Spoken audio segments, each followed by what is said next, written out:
The world thinks they understand Filipinos. Small country, small soldiers, small presence. But what happened in Geneva proved how dangerously wrong that assumption is. A Chinese general mocked Filipinos in front of the world, calling them too small, too light for real combat. He thought it was just an insult. He didn't know he had just triggered a global lesson in humility. Because when you disrespect a Filipino publicly, what comes next will absolutely shock you. If you're interested in this topic, hit the like button, subscribe, and type "interested" in the comments. And I will give you a heart. The moment General Chun opened his mouth in Geneva, the entire room felt it, the sting of arrogance, the heavy silence that follows disrespect, and the instant shift in energy when a line is crossed you can't uncross.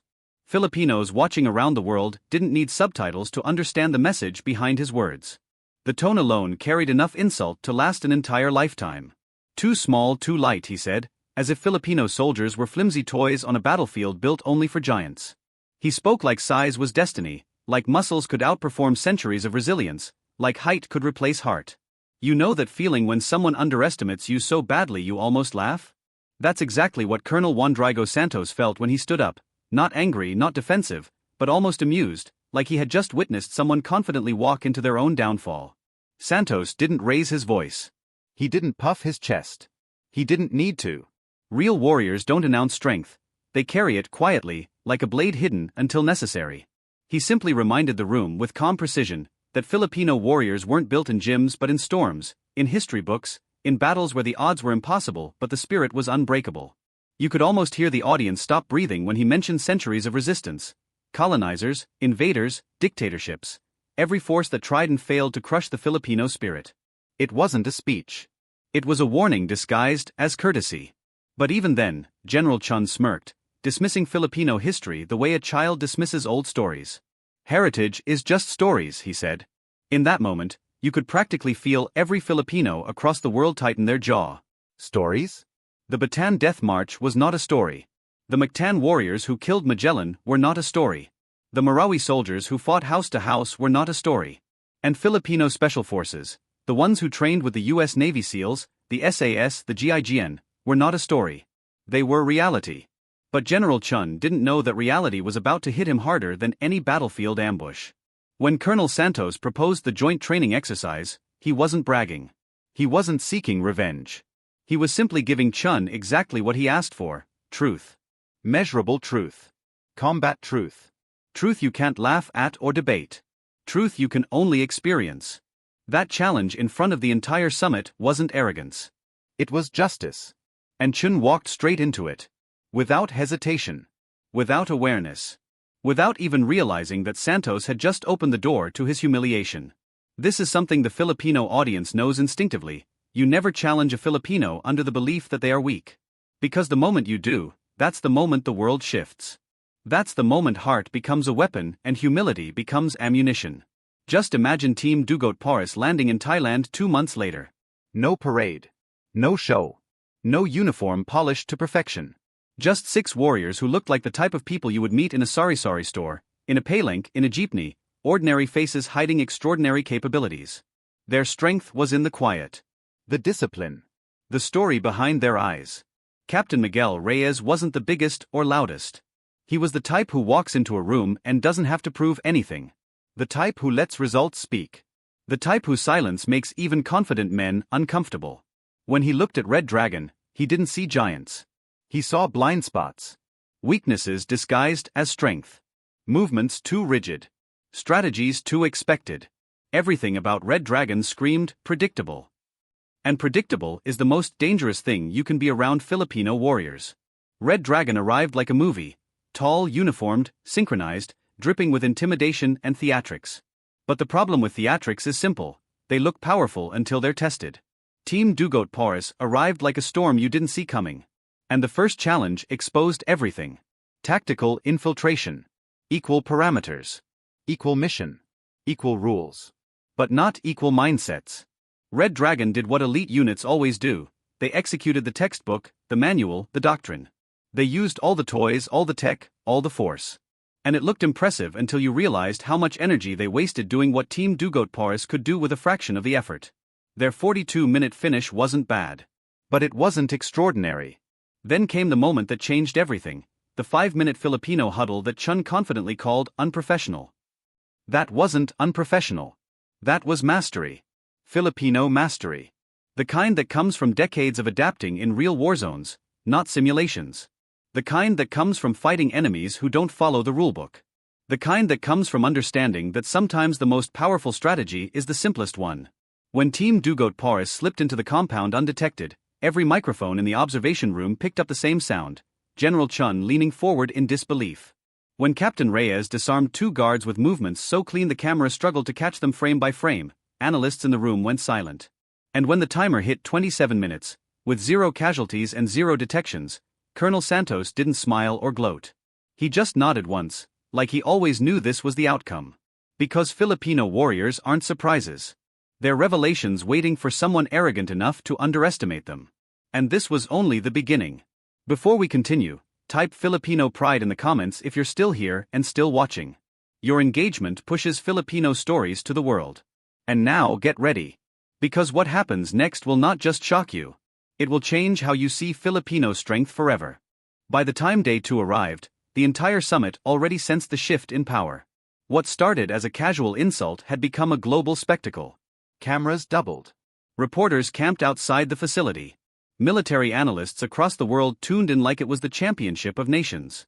Because this was no longer about Team Dugot Paris versus Red Dragon, this was ego versus truth. Arrogance versus humility. Prejudice versus proof. And the whole world wanted to see what would happen next. General Chun walked into the second challenge with sharp tension in his jaw, a man still holding on to the hope that day 1 was a fluke, an accident, a lucky run. The kind of denial only a bruised ego can create. You know that look people get when they realize they might be wrong but aren't ready to accept it? That was Chun. He wasn't angry yet. Not fully. But he was teetering dangerously close to the edge. The next test, hand-to-hand combat, was supposed to be his redemption. His chance to finally prove what he had claimed in Geneva, that Filipino soldiers were too small, too light, too weak for close combat. He walked in thinking this was finally where he would watch Team Dugot Paris crumble. But the universe has a dark sense of humor. The first matchup, Corporal Delgado versus Red Dragon Zhu, was all the proof the world needed that Chun didn't understand Filipino combat at all. Zhu stepped into the ring like a gladiator, massive, stone-faced, nearly twice Delgado's weight. And Delgado walked in like a man about to clock in for an ordinary shift. Calm, focused, not intimidated for even a second. The whistle blew. Zhu charged. And in less than 40 seconds, his size became his downfall. Delgado didn't resist his strength. He redirected it. He didn't counter his force. He used it. He didn't overpower him. He unbalanced him. Filipino martial arts were built for moments exactly like this. Moments when smaller fighters have to outsmart brute force. Cali Arnis Eskrima. These arts were never about size. They were about angles, timing, efficiency, and survival. The moment Zhu hit the ground, the entire arena erupted, not in cheers, but in disbelief. The silence was louder than applause. Reporters looked around like they were witnessing a glitch in reality. Chun looked like he had been slapped by mathematics itself. But that was only the first match. The next bouts followed the same pattern: precision, adaptability, and Filipino ingenuity dismantling every advantage Red Dragon thought they had. Not overpowering, outsmarting. Not resisting, redirecting. Not confronting force, neutralizing it. By the time Captain Reyes stepped up for his match, the room already knew Red Dragon was in trouble. Reyes didn't fight like a man trying to win. He fought like a man who already knew the outcome. This wasn't competition. This was demonstration. Yet even then, the victory that truly shook the world wasn't in the ring. It came in the next challenge, the survival and evasion mission. A 72-hour test designed to measure endurance, intelligence, teamwork, and adaptation. This was the test Chun was certain would finally expose Team Dugot Paris. The jungle will break them, he said confidently. What he didn't understand was that Filipinos don't enter jungles like unfamiliar terrain. They enter it like coming home. The moment both teams were dropped in, Red Dragon did what they were trained to do: move fast, push forward, dominate the terrain through force and endurance. It was impressive, until you looked closer and realized what they lacked: flexibility. Filipino soldiers grew up in shifting terrain: mountains, forests, typhoons, chaos. They know how to move with the environment. They know how to think beyond maps. They know how to adapt without overthinking. Early into the mission, Sergeant Morales' ankle injury should have spelled disaster. Red Dragon would have left him behind, or at best, slowed the entire team into defeat. But Team Dugot Paris didn't even hesitate. The redistribution of weight, the adjustment of pace, the re-strategizing, all happened naturally, almost wordlessly. Filipino teamwork isn't built on hierarchy. It's built on bayanihan, the instinct to lift each other without question. And the moment they interacted with local villagers, everything changed. Red Dragon treated the area like enemy territory. Team Dugot Paris treated it like community. That difference alone reshaped the mission. Villagers guided them through safer paths, shared resources, warned them of terrain traps. Respect created advantage. Connection created shortcuts. Humanity became survival. And Red Dragon never understood that. They powered through the forest like a machine, and machines break. Filipinos moved like living water, flowing, adjusting, unstoppable. When Team Dugot Paris reached the extraction point 6 hours ahead, they weren't limping, broken, or exhausted. They were steady, bonded, stronger than when they started. Red Dragon arrived dehydrated, strained, and visibly fractured. The comparison wasn't just noticeable, it was humiliating. And for the first time, General Chun had no excuses left. The truth was right in front of him, undeniable as sunrise. Filipinos weren't just equal, they were extraordinary. Not because of size, but because of spirit. Not because of force, but because of intelligence. Not because of intimidation, but because of unity. The final debrief wasn't a meeting, it was an awakening. Military delegations whispered. Reporters typed furiously. Analysts traded stunned glances. Colonel Santos didn't need to say, "I told you so." Captain Reyes didn't need to boast. Team Dugot Paris didn't need applause. Their performance said everything without a single word. And Chun? His silence was the loudest sound in the room. He was a man living the consequences of underestimating the very people the world should have respected all along. Before we continue, type "Never underestimate Filipinos" in the comments if you're still here. And if you want more stories like this, real ones the world refuses to talk about, consider joining our membership. It supports the channel, protects stories like these, and gives you access to exclusive content the algorithm won't always show. Because what happens next, it doesn't just shock General Chun. It shocks the entire global military community. When the final day of the summit arrived, the entire world was already watching. What began as a quiet insult in Geneva had evolved into a story that crossed borders, rattled military institutions, and forced global powers to confront a truth they never expected. The Filipino warrior is not what textbooks, stereotypes, or arrogant commanders say he is. He is something far greater. The entire arena fell silent as both teams walked onto the stage for the closing ceremony. Red Dragon entered looking bruised in pride more than body. Still tall, still imposing, but their confidence cracked at the edges. They looked like champions who had lost their kingdom overnight. Team Dugot Paris walked in with quiet strength. No swagger. No theatrics. Just presence. The kind of presence that doesn't ask for respect but earns it by simply existing. And in the center of the massive hall, under bright white lights, stood General Chun. His posture remained rigid, but his eyes carried the weight of everything he had refused to see until it stood right in front of him and proved him wrong, 3 days in a row. The United Nations military chair called Colonel Santos and General Chun to the front. Cameras zoomed in. Reporters leaned forward. Global live streams spiked. This was the moment. Colonel Santos stepped up confidently, his face calm, composed, proud but not boastful. Beside him, General Chun approached slowly, as if each step forced him to confront a version of himself he no longer recognized. When the chair asked if either party had final remarks, Chun surprised the world by stepping forward first.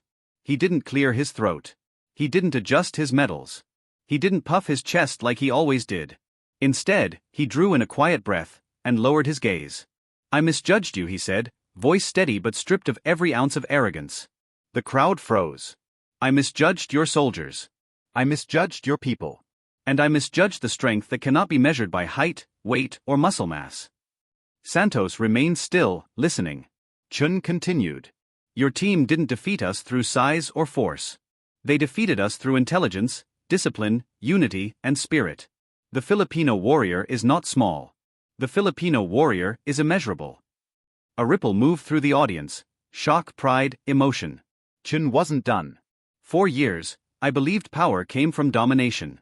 I believed the strongest armies belonged to the strongest men. But your team exposed the weakness in my thinking. You showed the world that strength is not intimidation. It is heart. It is skill. It is resilience. And I apologize, for my words, for my assumptions, for my arrogance. The hall erupted, not in applause, but in stunned murmurs. Never had a Chinese commander publicly acknowledged defeat like this. Never had ego surrendered so completely to truth.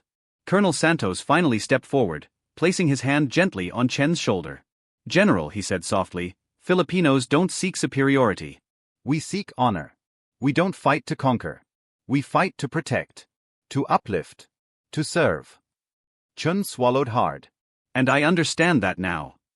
The two men shook hands, not as rivals but as equals. But what happened next would become the defining moment of the entire summit. The chair invited Team Dugot Paris and Red Dragon onto the stage.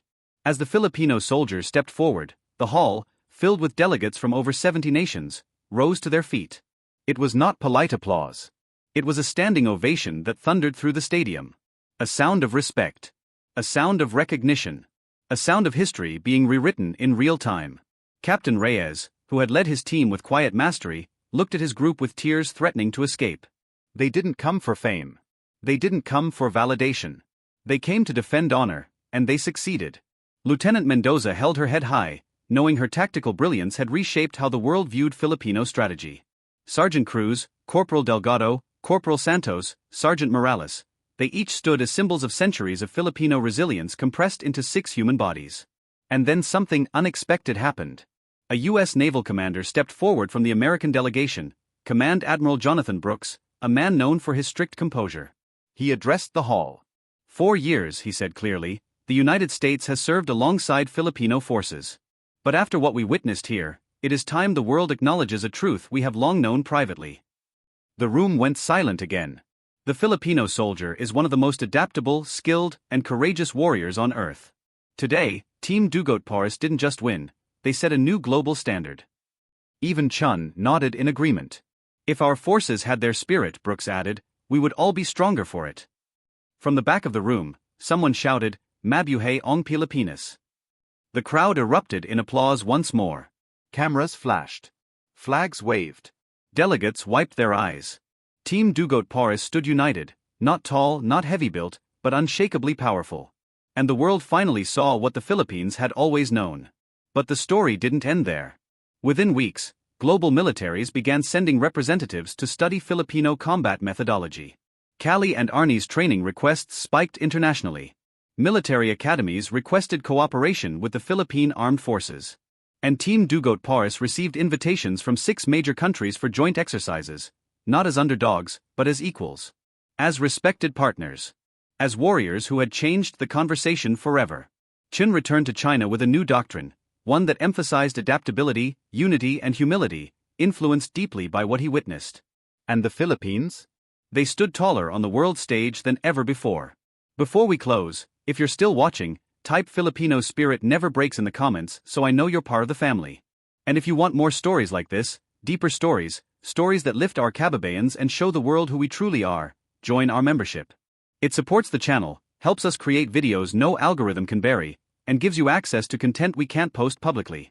Because this story isn't just entertainment. It's a reminder. Never underestimate a Filipino. Because when the world does, what happens next will always shock them.